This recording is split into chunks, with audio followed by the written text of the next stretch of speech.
Bonjour à tous et bienvenue dans une histoire fascinante, dans une histoire riche, dans une histoire aussi riche en rebondissements et variée. Bienvenue dans Berck-sur-Mer, une histoire fascinante, la mini-série documentaire qui vous raconte l'histoire de Berck-sur-Mer en 3 épisodes. C'est parti.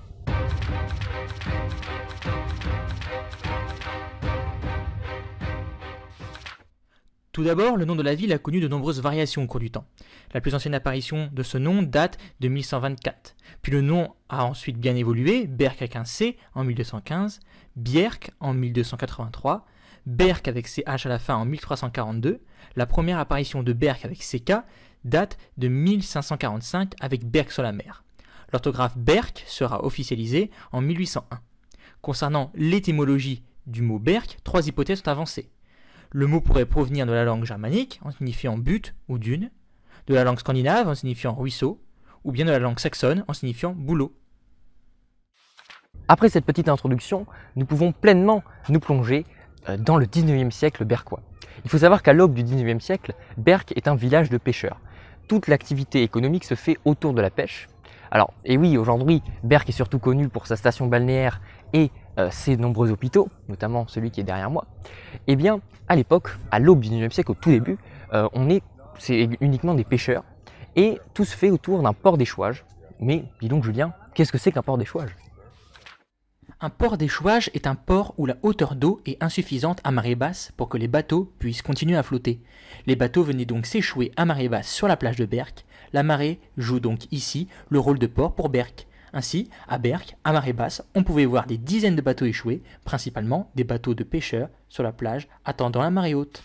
Et donc à l'époque, au 19e siècle, pour pratiquer cette pêche sur ce fameux port d'échouage, il leur fallait des flobards. Donc c'est des bateaux spécifiques qui sont prévus spécifiquement pour venir s'échouer sur la plage de Berck. Donc ici, nous ne sommes pas face à un bateau d'époque, mais une reconstitution qui s'appelle donc Marie-Anne toute seule, en hommage donc à cette célèbre femme, plutôt plusieurs femmes, mais vous le verrez un petit peu plus tard dans l'épisode. Et donc ce bateau, vous remarquez qu'il est assez plat en profondeur et que les planches viennent ici, vous voyez bien, se superposer. Il faut savoir aussi que ce bateau est déjà sorti sur la mer, et ce qui fait que à travers cette œuvre, on honore encore la mémoire de la pêche ici à Berck qui a disparu dans les années 50. Et donc maintenant penchons-nous sur la vie traditionnelle des pêcheurs berquois, puisque nous avons ici au musée de Berck-sur-Mer une petite scénette qui reproduit le salon d'une petite maison berquoise de l'époque. Alors on peut observer plusieurs choses. Déjà il faut savoir que c'était assez rudimentaire, dans le sens où on avait souvent une salle principale et 2 chambres. On avait également souvent une basse-cour, et on peut s'imaginer qu'ici ça peut être la basse-cour en entrée, donc on donnait directement sur cette pièce principale. On peut voir également qu'il possédait une cheminée, très souvent, qui est équipée d'un poêle flamand où on pouvait également faire chauffer du café avec à l'aide d'une petite cafetière que vous voyez juste ici de l'époque. Et souvent, les Berquois recevaient d'autres pêcheurs pour continuer leurs activités maritimes. En effet, ça ne s'arrête pas seulement à aller à la mer avec un bateau, mais on peut également voir ici qu'ils continuaient leur activité, comme là on façonnait du matériel de pêche ensemble, d'une manière conviviale. Et on peut voir aussi également au-dessus des portraits des pêcheurs berquois de l'époque réalisés par les différents peintres qui sont venus à Berck. Nous avons également ici la présence d'un instrument assez particulier qui a, il faut le dire, disparu aujourd'hui et qui consistait en fait simplement à apprendre aux enfants à marcher. Voilà. Donc c'était un instrument qu'ils possédaient et qu'on a retrouvé ici à Berck. Et également, vous pouvez observer ici des bottes typiques de l'époque, les bottes des pêcheurs qui étaient, comme vous voyez, assez résistantes pour permettre d'aller profondément dans l'eau pour la pêche ici plutôt à pied. Mais l'ensablement de la baie d'Authie signe la mort annoncée de l'activité marine à la fin du XIXe siècle. Les ports d'échouage, tels que ceux de Berck, Ouessant ou encore Cailleux, subissent l'absence des gares sur les grandes lignes et manquent de débouchés rapides à grand débit. La révolution industrielle aura eu raison de l'activité halieutique berquoise. Les vertus thérapeutiques et l'air iodé vont permettre de donner une nouvelle fonction à la plage de Berck au cours du XIXe siècle grâce à une certaine Marianne. En 1852, une grave épidémie de choléra enleva à Marianne toute seule son mari et 4 de ses enfants. Accablée par ce malheur, elle abandonna sa maison de Berck en 1864 et se fixa avec ses enfants à l'entonnoir dans une baraque isolée. Les gens l'appelèrent alors Marianne toute seule. Devant la réussite des soins de Marianne, le docteur Perrochot lui apporta l'aide des sœurs franciscaines de Calais. Ces résultats ayant été communiqués à l'assistance publique de Paris, celle-ci décide qu'ils devaient être pris en considération. En conséquence, en 1860, on agrandit la maison de Marianne toute seule. ce qui constitue en quelque sorte le premier sanatorium de Berck. L'année suivante, l'assistance publique décide de construire le petit hôpital, la première construction du futur hôpital maritime agrandi en 1866 selon les plans de l'architecte Émile Lavezzari. L'hôpital est ensuite baptisé Hôpital Napoléon, puis devient Hôpital Maritime. La vie officielle du Berck Medical commence. Sous le Second Empire, la famille de Rothschild décide de venir en villégiature sur la côte d'Opale. La baronne Laura-Thérèse de Rothschild et son époux se rendent à l'inauguration de l'hôpital maritime. Ainsi, le baron James Nathan de Rothschild songea à faire bénéficier les enfants juifs nécessiteux des bienfaits de la cure marine.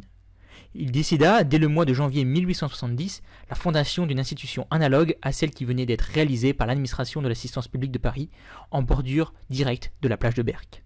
Cependant, en raison du déclenchement de la guerre franco-prussienne, les travaux de construction furent retardés.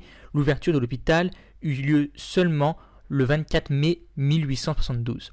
Il fut baptisé hôpital Nathanael de Rothschild en l'honneur du père du baron James, décédé en 1870.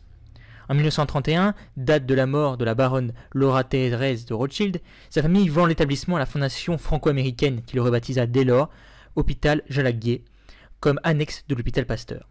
Suite aux destructions perpétrées par l'armée allemande durant la Seconde Guerre mondiale, l'hôpital fut complètement détruit. Après-guerre, la fondation franco-américaine éleva sur le même emplacement le centre médical Jacques Calvé, qui existe toujours. Outre le secteur hospitalier, un autre secteur va faire ses premiers pas, c'est celui du tourisme. Alors attention, il n'est pas aussi développé qu'aujourd'hui, mais disons que petit à petit, certains touristes arrivent à Berck. La naissance du tourisme à Berck est liée au succès de son secteur hospitalier. En effet, face au succès de Berck dans ce secteur, l'impératrice Eugénie, épouse de Napoléon III, inaugura à Berck l'hôpital Napoléon, aujourd'hui appelé hôpital maritime. À cette époque, Berck se munit d'une ligne de chemin de fer et d'une gare, ce qui permet de la relier à Paris en moins de 3 heures par la ligne Nord-Paris-Boulogne à partir de 1891. Cette facilité d'accès à Berck-sur-Mer, additionnée à l'engouement pour les bains de mer qui se développent dans ce siècle au sein de la bourgeoisie, fait de cette ville une station balnéaire et touristique de grande ampleur. Face à cette arrivée d'aristocrates, Berck change profondément. Autrefois simple village de pêcheurs, et d'ailleurs vous pouvez encore voir les traces de cette architecture type village de pêcheurs dans Berckville, Berck-Plage va lui subir une mutation totale. Puisque à Berck-Plage s'installent de riches aristocrates qui construisent de grandes villas, des chalets, mais aussi des casinos et autres équipements touristiques et festifs vont venir se construire ici à Berck-Plage. Et aujourd'hui encore, dans certaines rues de Berck, c'est encore visible ces traces du tourisme du 19e siècle. En effet, je suis actuellement dans la rue Rothschild, c'est l'une des rues qui possède le plus de villas encore conservées de l'époque. Ce n'est pas un hasard si Tom se situe rue Rothschild, le nom d'une famille riche et puissante qui possède plusieurs branches familiales à travers l'Europe, dont une en France. La famille Rothschild, c'est une très grande famille, et la branche française est charmée par la ville de Berck. Souvenez-vous, cette famille était même à l'initiative d'un hôpital à Berck qui porte leur nom, le long de la plage. Elle est l'un des moteurs du développement touristique berquois au XIXe siècle et contribue à la renommée de la ville. Parlons maintenant religion, ou plutôt lieu de culte. Un lieu indispensable au XIXe siècle que Berck-Plage va acquérir en la personne de Notre-Dame-des-Sables. Effectivement, en 1886, des charpentiers marins construisent Notre-Dame-des-Sables. On peut noter notamment que la nef est en forme de voûte, est voûtée et est en forme de bateau, puisque ici on est face à des charpentiers marins. Et en 1914, elle devient église paroissiale officielle de Berck-Plage. À quelques pas de l'église se trouve la rue Carnot, lieu emblématique de Berck-sur-Mer qui, dès le 19e siècle, est une rue commerçante très prisée de l'aristocratie qui vient ici à Berck trouver les derniers articles à la mode de Paris, ainsi que des cartes postales et également des photos de cette magnifique plage qui côtoie des univers très différents. Cette immense plage qui voyait côtoyer des univers bien différents, puisqu'on avait à la fois des touristes, mais aussi des malades qui venaient des hôpitaux des environs, et notamment ceux de Berck, et également les pêcheurs qui étaient toujours là au 19e siècle et qui continuaient leur activité. On a eu des artistes qui ont décrit cette ambiance bien particulière, puisque vous voyez devant moi un tableau de Yann Lavezzari, où on voit ici les flobards, mais aussi la plage remplie de touristes, qui est aussi bondée qu'aujourd'hui. Et il faut savoir aussi que les aristocrates de l'époque appréciaient l'ambiance pittoresque qu'amenaient les pêcheurs sur la plage. La seconde moitié du XIXe siècle sera riche en termes de grands courants de pensée et d'art, en particulier l'école du naturalisme. Nombreux seront les artistes qui vont cheminer le long du littoral de la côte d'Opale à la recherche de l'eau, du ciel, de la lumière et de nombreux thèmes en contact avec l'environnement maritime. La longue plage de sable fin, la rencontre de plusieurs mondes où les infrastructures touristiques et halieutiques inspireront grandement de nombreux artistes. À cette période, beaucoup de peintres séjournent à Berck. entre 1860 et 1914, Berck va connaître une activité artistique dans la foulée de Manet, de Boudin, Lepic, Tattegrin, Lavezzari, Trigoulet, Roussel.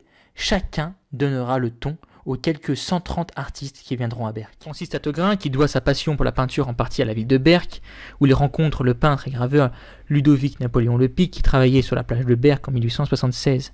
Tattegrin était un maître du naturalisme, en particulier dans le domaine marin. Il parvient à rendre exceptionnel, de par son ton réaliste et de sa peinture franche, des scènes de la vie ordinaire. Il était particulièrement inspiré par la baie d'Authie. Il y bâtira même un atelier sur 100 hectares de dunes, lui permettant d'exécuter de grands formats en éclairage naturel. C'est grâce à Francis Tattegrin que Yann Lavezzari tombera amoureux de la peinture. Yann Lavezzari, qui était d'ailleurs l'une des figures les plus emblématiques de l'histoire de la ville. Il a d'ailleurs une rue et un lycée qui portent son nom aujourd'hui. Il était le fils d'Émile Lavezzari, qui était assez proche de la famille des Rothschild et qui notamment a organisé, ou du moins a participé à l'organisation de l'urbanisation de la ville de Berck-sur-Mer. Yann Lavezzari s'est trouvé une passion pour la peinture, en résulte des nombreux tableaux qu'il a réalisés, dont celui-ci qui est peut-être le plus célèbre de ces tableaux et qui représente la pêche à Berck.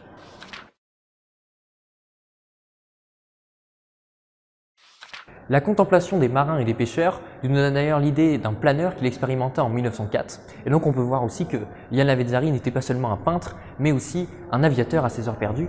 L'aviation qui va d'ailleurs prendre un tournant majeur au XXe siècle, mais ça nous le verrons au prochain épisode. Nous touchons à la fin de cet épisode consacré au XIXe siècle berquois, un siècle riche et varié comme nous venons de le voir. Berck entre dans ce nouveau siècle, prospère, dynamique et réputé dans le domaine touristique et hospitalier. Mais comment cette ville va-t-elle être impactée par les grands événements de la première moitié du XXe siècle? Ça, c'est une autre histoire. Nous le verrons dans le second épisode de Berck-sur-Mer, une histoire fascinante.